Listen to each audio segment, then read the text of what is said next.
All right, welcome to another edition of the Pastor's Podcast.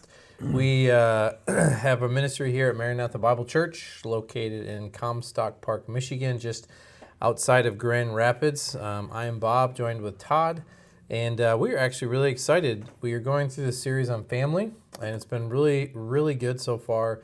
I appreciate your feedback that you've given us, and we hope to continue to do this. We've got a dozen or so topics that are lined up, and our hope and our goal is to see the families and the Christian church generally, and our church specifically, to be able to really grow and flourish even in the midst of these troubling times that we're living in.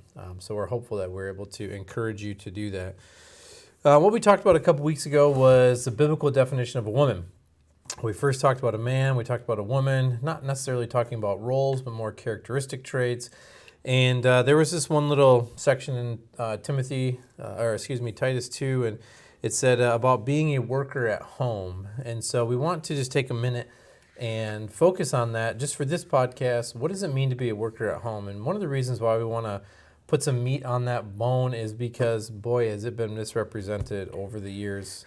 Even within our Christian circles, we would say it's been misrepresented. So let's just start out talking about why this is such a controversial topic. Why do we take care when we're talking about the exhortation for ladies to be a worker at home? Yeah, well, this is, as you said, it's a topic that can cause a lot of hurt or heartache or confusion. It's a topic that our society is really against. Our society has a very slanted view on this whole topic.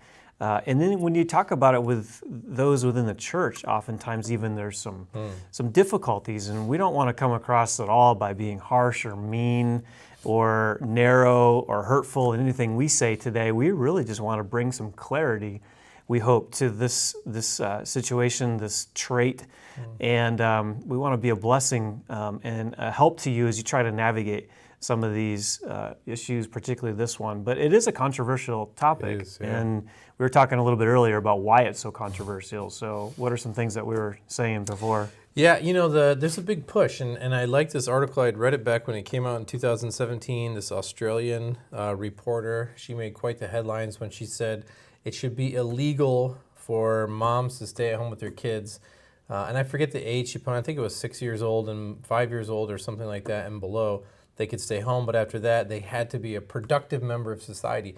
That's such a loaded term because that's in that statement, she's saying that women staying home are no longer productive members of society, and which we think is false, wholeheartedly. And her reasoning was that the economy in Australia had fallen so far that one of the ways to get it back quickly and to become one of the greatest economies in the world was to have this massive workforce of stay-at-home moms get to work. And so that's, we would say, modern day extreme feminism that they're pushing is, you have to get out and do this kind of thing. So one of the reasons why it is so controversial is because it just goes against the norm of the culture. To be able to write a paper like that or an article like that just tells you what's on the minds of individuals in our culture. Yeah, and I think if you go back in history and you look prior to World War II in our country, this was not a controversial topic. No, it wasn't. It really was understood in most cases that a wife or a mother's best energies were put into her home and her family and her husband, and it really wasn't that controversial of a topic. But then you had World War II happen, and the whole Rosie the Riveter campaign to get women into the war effort and to do what is needed to get the industry cranked up to support the war at that time. Interesting, though, I was just reading again that after that, many of the women went back to their roles of being at home until the feminist movement in the 1960s. Interesting. And that's really when it started to swing back towards that. And really, since the 1960s, we've seen the fruit of that. I was reading just a quote. Betty Friedan says this about this whole issue. She says, "There is one way for women to reach full potential, by participating in the mainstream of society, by exercising their own voice in all the decisions shaping that society. For women to have full identity and freedom, they must have economic independence. Breaking through the barriers that had kept them from the jobs and professions rewarded by society was the first step, but it wasn't sufficient. It would be necessary to change the rules of the game to restructure professions, marriage, the family, and the home. So this is from one of the leading feminists back in that day, and there's an admission of the fact that they're trying to restructure. That's right. Restructure the home, restructure the family, redefine rules of men and women. And so since the 1960s in our country, this has been something that has really been a controversial topic. And so there's been an attempt to really help liberate women from this oppressive and repressive idea of being home, caring for her home, her husband, her children.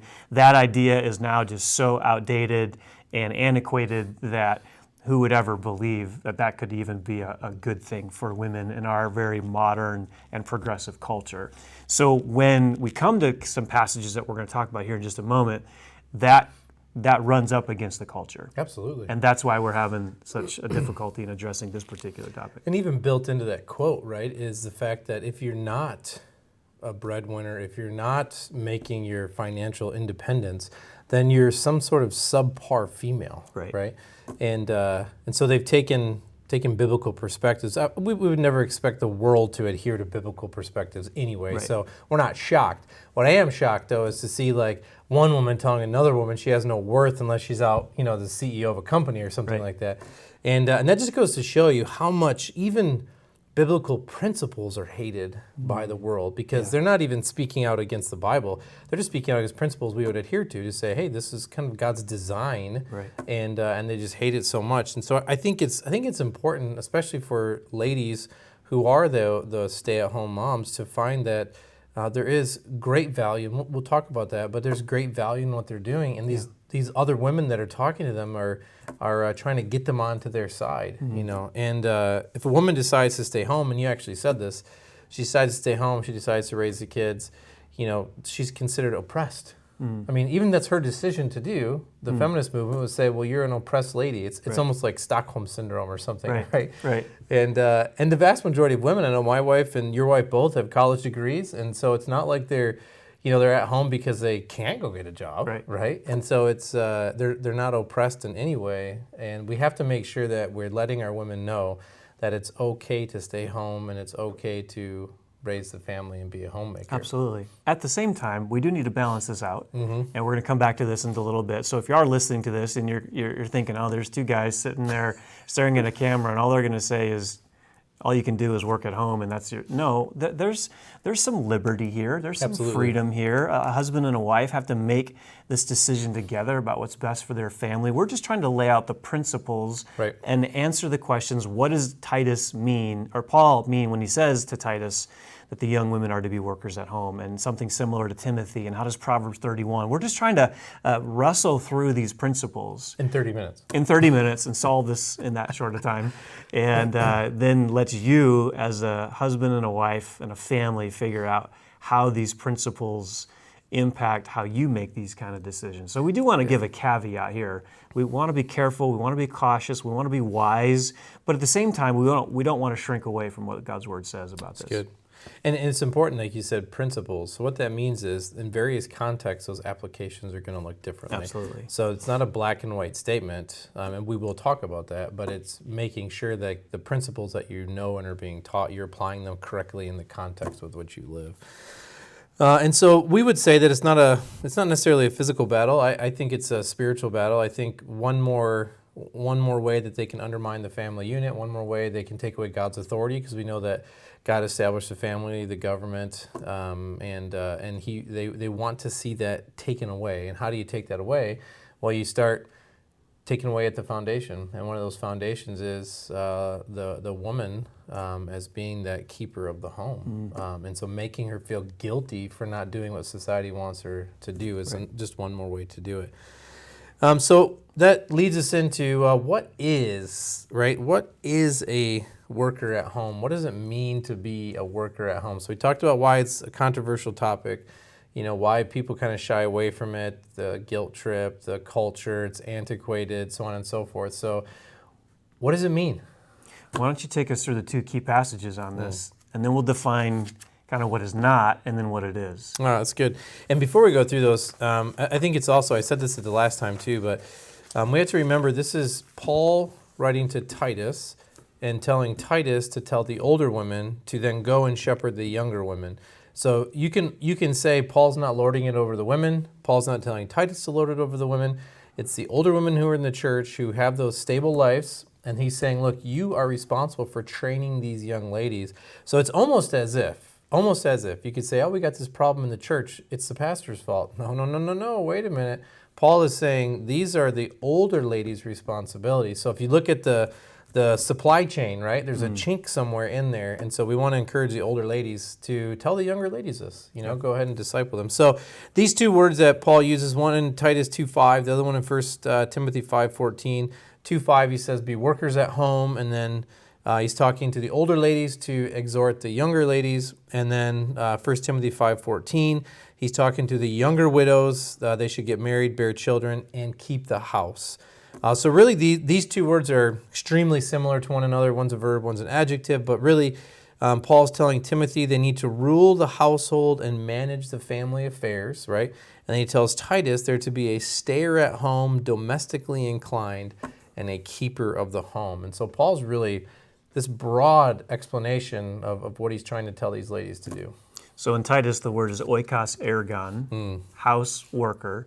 In Timothy, 1 Timothy 5:14, it's oikos despoteo, house despot, right? House ruler. House ruler, yeah. That's really what it means.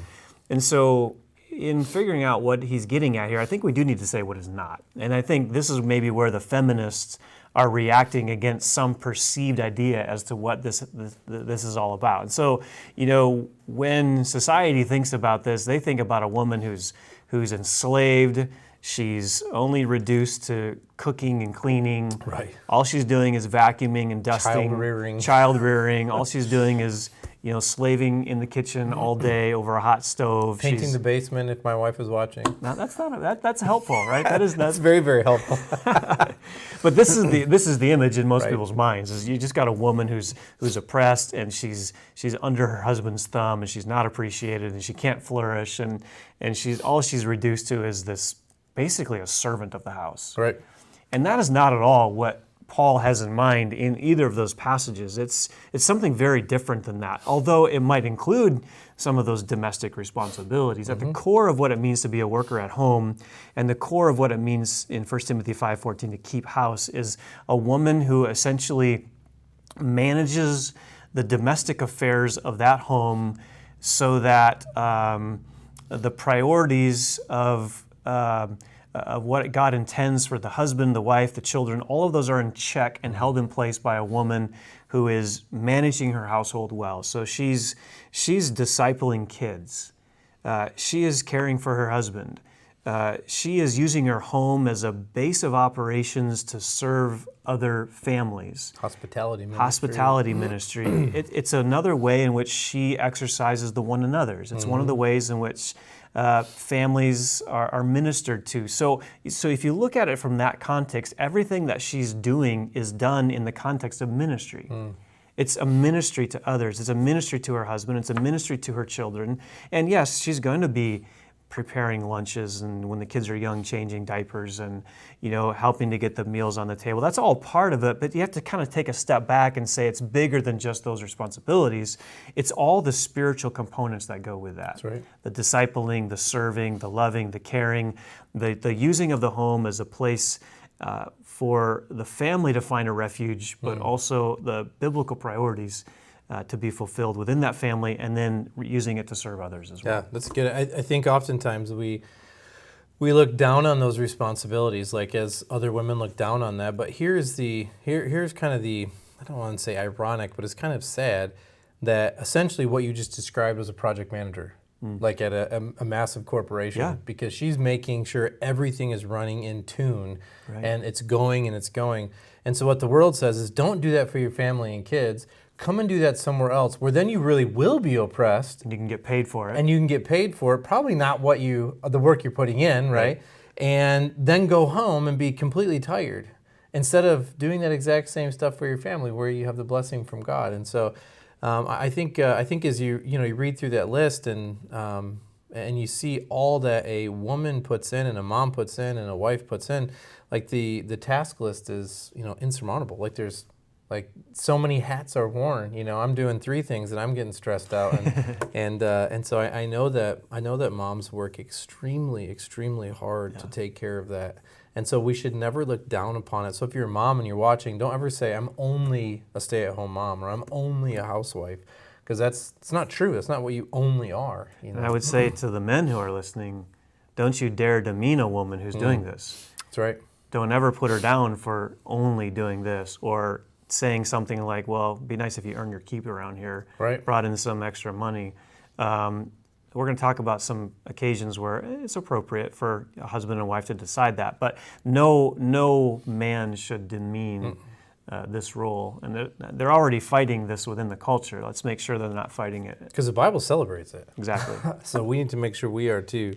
So I like the things you said. The house needs to be that sanctuary, right? Yeah. And the woman can control that. I do believe the man controls that spiritual temperature. So when he comes home and he's making sure that they're reading to the kids and there's a Bible study or something like that that's going on in the house, and then he's there to support the wife and what she's doing, and she's there to support him. And so you see this idea of the helper coming along.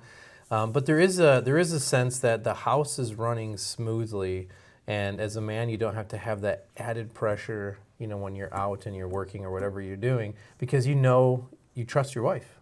She's got things going. So Julie and I talk about this. She says, I'm the president, she's the CEO. Oh, nice. So my responsibility is to set the tone for the family and lead spiritually, as yours is as well, as God has called us as Christian men to. We're called to lead our families spiritually, to set the tone, set the direction, have discussions with our wife on how those priorities are to play out in our family, and then I essentially entrust that responsibility, much of that, to her. Mm-hmm. Not as much now the kids are older in our situation, but she's the one that's really executing all of that. She is the CEO, and I trust her implicitly, and she does a great job, and I know it's the same for you as well. But it's a camaraderie that we have together as a husband and a wife. Yeah, you shouldn't look at it as you're butting heads, right? You are a camaraderie. Right. And so that's the idea of being a worker at home is the greatest responsibility for a wife. No, we're not saying a woman, we're saying a wife. I want to make sure you differentiate that, because some ladies aren't going to get married, and that's fine as well. But at least for that wife is to be that maker at home, and that's what Paul is telling Titus here. And so the question we always get, I've gotten it as well, and we didn't really ask how many times we've gotten it, but I'm sure the number's up there, is in what about women working outside of the home, right? What about a woman getting a job? Is that sin, right? And it's interesting how most people want to jump right to that. So if I don't work outside the home, is it okay? And if I do, is it sin? Like there's nothing in between, right? And so we would say, well, let's take a step back from yelling heresy and really try to work on this. So I'll say, for my wife and I's context, when we didn't have any kids, she was an office manager at a pediatric dentist office, and so she worked full time and I worked full time. But the house was easy to keep up. I do tend to be a little, slobby, so she was fine though.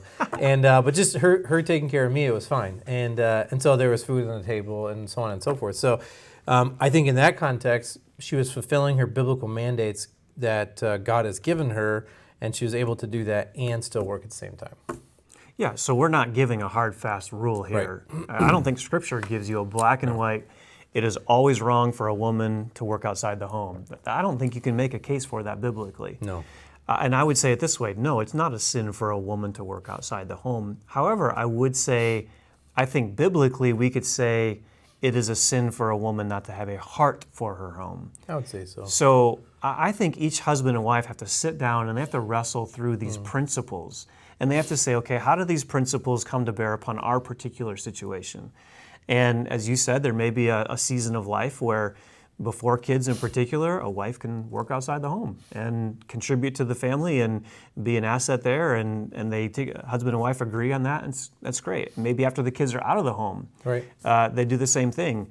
And maybe even some circumstances where children are in the home and yet the wife is able to effectively manage all of those responsibilities well, there might be a situation where a husband and a wife agree on that. So we're not going to give a hard and fast rule here, but I think the tenor of Titus 2, 1 Timothy 5, and even Proverbs 31 is that a woman sees her home and her family as her key priority. Primary ministry. Primary ministry. Absolutely. No, I absolutely agree. I think so. That's the key component here. Is we keep saying principles. So there's not a hard and fast rule in the Bible. So we're not saying here's where you have to land. So if a person lands hard and fast, black and white on something that the Bible is not black and white in, that's when you start getting into legalism, and that's what we want to stay away from. There's certainly some principles, we're hoping to pull those out, where you sit down with your husband and wife and you say, hey, let's take a look at our overall situation, and how is the house being kept up, how is so on and so forth. So I think I just want to reiterate that, like, these are principles to guide us in decision making, and then hopefully the end result will be to glorify God. I think it's a hard issue. It is a hard issue. I think in some cases you may have a woman who's at home, a wife who's at home, and she doesn't have the heart of a worker at home. And you might have some situations where a wife is working, and yet her heart is fully for her home. So I don't think we can just, as you said, quantify it as a black and white one only situation. It really does come down to the heart. Yeah, and the motive, so even as a husband, if your motive is to have, the vacation home and the 2 boats and all of this, and you see the way to get that is by sending your wife to work, well, then you've got a real problem, right? Because then you're looking at greed and whatever. And so, yeah, I think that's very important that the husband and wife are able to talk to one another. On that, can we just talk about Proverbs 31 real quick? I'm right here. I think read my mind. Because I think this is helpful. By the way, Proverbs 31 is actually the words of a woman. Verse 1 says, the words of King Lemuel, the oracle which his mother taught him. Proverbs 31 is not the words of a man trying to put a woman in her place. It's the words of a woman. And if King Lemuel is Solomon, then those are the words of Bathsheba, his mother. So it's interesting to me that this chapter is actually the words of a woman, not just that of a man. But I think what you see in this chapter is, she's active, she's busy, she's doing all kinds of things. Verse 16, she's buying a field and planting a vineyard from her earnings. In verse 24, she makes linen garments and sells them and supplies belts to the tradesmen. So she's busy, she's active, she's working, she's selling things, she's buying things. She has some sort of a cottage industry business. But notice what's interesting about this, verse 15, it's all done in the context of her household. That's right. She rises while it's still night and gives food to her household.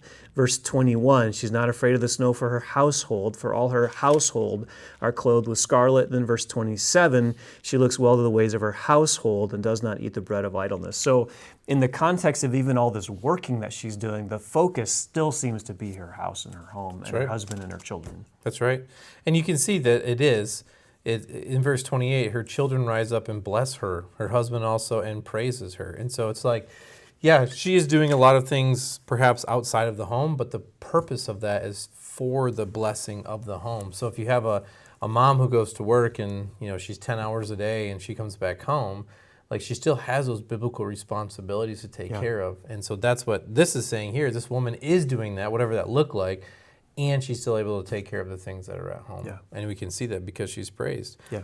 And I know I like this little section of scripture here, and how it's, she makes covering for herself. She makes clothing. Her husband is known in the gate. So while I'm not going to go home and ask my wife to sew me a T-shirt or something like that, the point is that she sees needs and she takes care of them in the household, right?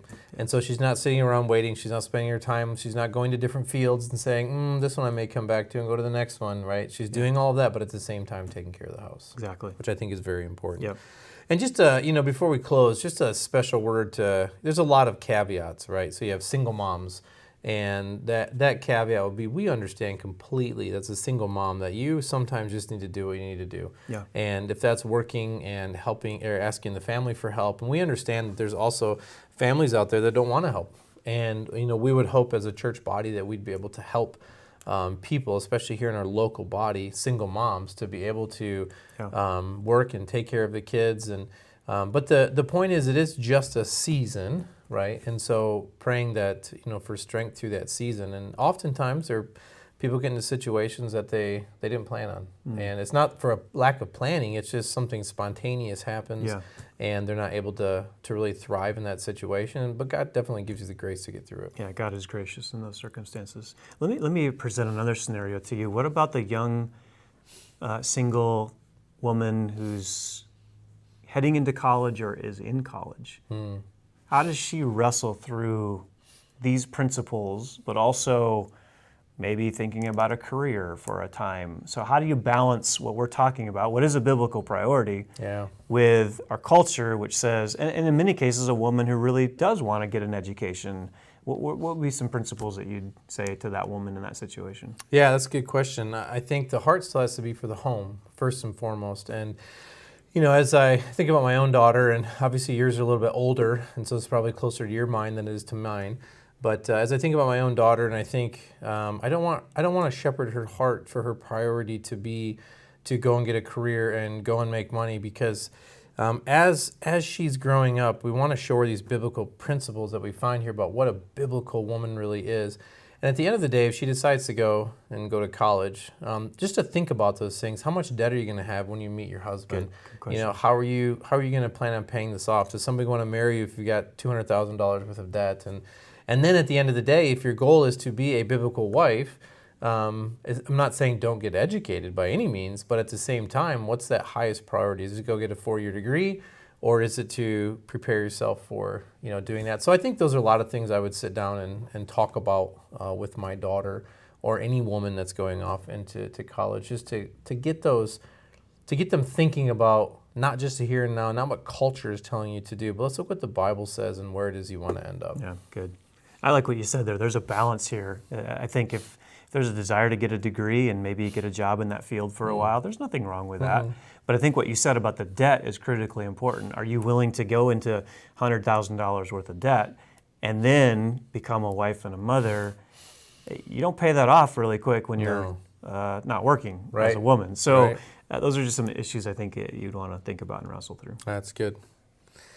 Well, all right, guys. I hope this was helpful for you. This series we've been going through, we're just very blessed once again to be able to talk to you about the family and have the opportunity to share some of our thoughts with you. And if you guys have any questions, please feel free to let us know. We'd be more than happy to answer them. But we hope you're blessed, and we hope you guys have a good rest of the week. Take care.